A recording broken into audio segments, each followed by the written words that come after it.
My brothers and sisters, you are now watching The Gamer 2323, so just forget about the chores you're supposed to do. Put your feet up, get your Kool-Aid, fried chicken, popcorn, get whatever you may need. And I hope you enjoy the video.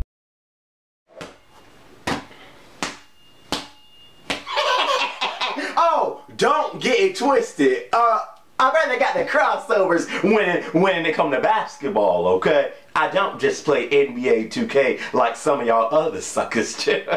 But NBA playoffs, baby. Some people wanted me to do a quick playoff predictions vid. I guess I haven't done one of these like since 2012.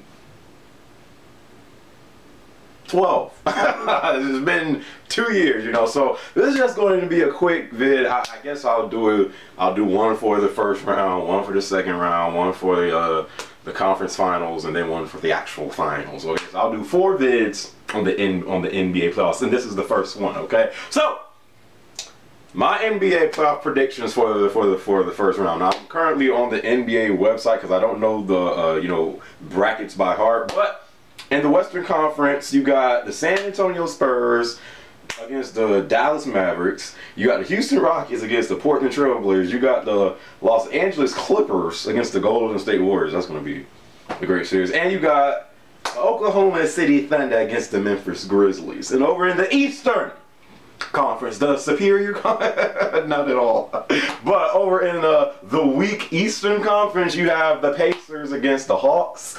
You got the Chicago Bulls against the Washington Wizards. You got the Toronto Raptors against Brooklyn. I was watching that game. I don't even know who's winning right now. Matter of fact, let me check.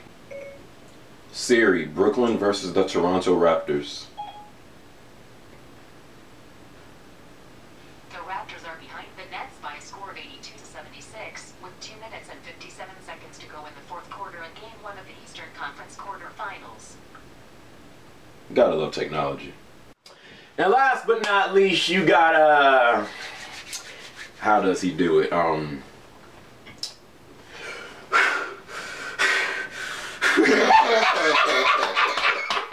You got LeBron James, and it was LeBron James, Dwayne Wade, and don't forget the Tyrannosaurus Rex himself. I'm joking. Ken, you got Chris Bosh, and you got Shane Battier, Ray Allen, Udonis Haslem, the Birdman, Norris Cole, Chalmers. I might be the last standing real Heat fan in this sucker. But you got the Miami Heat, okay, the defending world champs, okay, going for the three-peat, okay. You got the Miami Heat versus the irrelevancy. No, that's the Charlotte Bobcats. Even though they had a great season, you know, considering the standards of the Bobcats. But so I'll do my predictions for the Eastern Conference first, and then the Western Conference. Don't expect the most detailed breakdown ever, because I'm trying to make this a quick vid, you know, because people just want to know my predictions. But so let's start off with the Eastern Conference first, okay? You got the Pacers versus the Hawks. This isn't even, a question. We all know the Hawks are going to take this series, okay? The Pacers, they are just so overrated. It just makes no sense. No, I easily see the Pacers, beating the Hawks in that series. I say the Hawks might win a game, 2 if lucky, but even though the Pacers haven't been playing their best basketball, for quite some time now, I do see them beating the Hawks. I mean, it's the freaking Hawks, so I do see the Pacers moving on in that series. And if they don't, then Lord have mercy. That's going to be the biggest shot of the first round. But I do see the Pacers, beating the Hawks in that series. Moving on to Chicago versus Washington. I see the Chicago Bulls winning that series as well. I do see the Washington Wizards winning maybe the 2 games because, of the combination of John Wall and Bradley Beal and Nene and stuff like that. I see them winning like two games at least, but the Bulls, they're still like in the top 5 defenses in the league, and even though they don't have Derrick Rose, which I miss seeing that man play, but even though they don't have Derrick Rose, the Chicago Bulls, they don't simply lie down to teams. Like they will come at you no matter what team you are. The Chicago Bulls, okay, they just don't quit, you know. So I see the Bulls beating the Wizards in that series. Moving on to Toronto versus Brooklyn. I think this is going to be the first round series like to watch. Toronto versus Brooklyn. I do see this series going 6, maybe even to 7 games, you know. I do think the Brooklyn Nets will, you know, advance just because they have Paul Pierce and KG. And, you know, in the playoffs, you need people that actually know, you know, how to close out, you know, these games in the playoffs. And Paul Pierce and KG, they've been there, done that, okay? And, you know, with Joe Johnson and Deron Williams, I just think the Brooklyn Nets, and with Jason Kidd, which at first it looked like this dude was about to lose his job in the beginning of the season, but now like he looks like a legit coach. I just think the combination of everything that Brooklyn has is just too much for the Raptors, because they're still, you know, a young team. They haven't been in the playoffs since like 2008. So, you know, but I do see it going to like 6 or maybe 7 games, but I do see the Nets moving on in that series as well. Going to the Western Conference, my brothers and sisters. You have the San Antonio Spurs versus the Dallas Mavericks. Now, I think this series is going to be a good series as well. Every series against San Antonio and Dallas, from my memory, it's been good. You know, of course, the Spurs are the better team, you know, which they should. I'm man enough to admit this because I'm still a real Heat fan. The Heat should have lost last year. The Spurs should be the defending champs, but they just they literally said, Ray Allen, hit this 3. But you got the Spurs versus the Mavericks. I see this series going 6 to 7 games as well. People just are so quick to write off the Mavs because they really haven't been, you know, the Mavericks since they beat my team in the 2011 playoffs. But Dirk Nowitzki, Vince Carter, Sean Marion, you know, and Dirk, a Hall of Famer, he's not just going to lie down neither. That's going to be a series. Do I see the Spurs, you know, beating the Mavs? Of course. It's the freaking Spurs with the combination of their head coach, Tony Parker, Ginobili, Tim Duncan. I mean, the Spurs are going to move on. And if they don't, again, that's going to be a shocker as well. But the Mavs aren't going to simply just lie down. That's going to be a series too. But the Spurs are going to move on.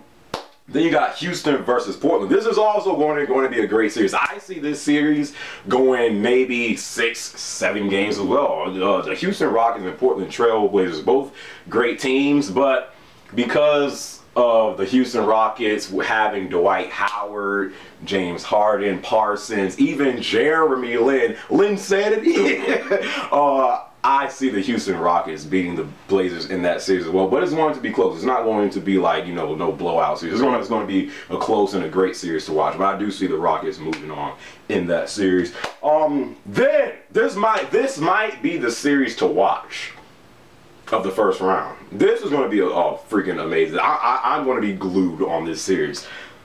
The Los Angeles Lakers. The Lakers. Kobe, bro. Man, I want Kobe to win his 6th ring. I really do, but in the current state the Lakers are in right now, Kobe is going to have to take his talents to South Beach. I'm sorry, but no, the Los Angeles Clippers and the Golden State Warriors, that is going to be like the series to watch, okay? Forget the Raptors in Brooklyn. No, Los Angeles Clippers and Golden State Warriors. Wow. 7 games, dude. 7 games. Freak. I mean, Golden State, they have Stephen Curry, Andre Iguodala, the freaking Splash Brothers. What's the dude's name? What's the dude's name? I can't freaking remember. Oh, Klay Thompson. You know, I mean, dude. You got the Splash Brothers. You got Andre Iguodala. You got Mark Jackson, great coach. I mean, dude. Then on the Clippers side, you got Doc Rivers, which I think is the best coach in the NBA, you know, as far as, you know, trying to get your team on the same page and winning. Then you got Chris Paul. Blake Griffin has been balling. DeAndre Jordan, at least on defense. I mean, dude, 7-game series, but if I had to give the edge, I'd give it to the Clippers. Because I think the move they made this past off-season by getting Doc Rivers as their coach, Blake Griffin's been balling. like really been balling. Like he's an MVP, you know, a potential MVP, you know, a candidate. But I give the edge to the Clipper. I'm sorry, like it's just too tough to say. But if I had to give the edge to anyone, it'd be the Clippers. But I think it's going to a 7-game series, and that is going to be the series to watch. Okay. Moving on to OKC versus Memphis. Now, last year Memphis beat OKC, but it was because Russell Westbrook was out, and it was just really it was really Durant versus the Memphis Grizzlies, you know, and they lost. But now because you have Russell Westbrook back, you got this better version of Kevin Durant now, to where he's like just scoring with ease. Like it's not even nothing to him no more. Just like, I'll drop 40. Yeah, thank you very much. OKC is going to win that series. Westbrook, Durant, you know, then you got what's the backup point guard's name? Reggie Jackson, I think is his name. You got them. You still got Serge Ibaka. Okay, I just think OKC just has too much weapons for the Grizzlies. It's going to be a tough series because Grizzlies, again, they are a team that does not lay down. You know, they're just like the Bulls. You know, they play great defense and they don't quit. But OKC just has too much, and I think they're going to move on. So that's my predictions for the first round of the NBA playoffs. Look forward to my second predictions. I don't even know how long this vid was, but I don't care, okay? I'll improve in the second round. Anyways, saying that, I have to head out. You know, yeah. My brothers and sisters, and just so know that the 3-peat is at hand.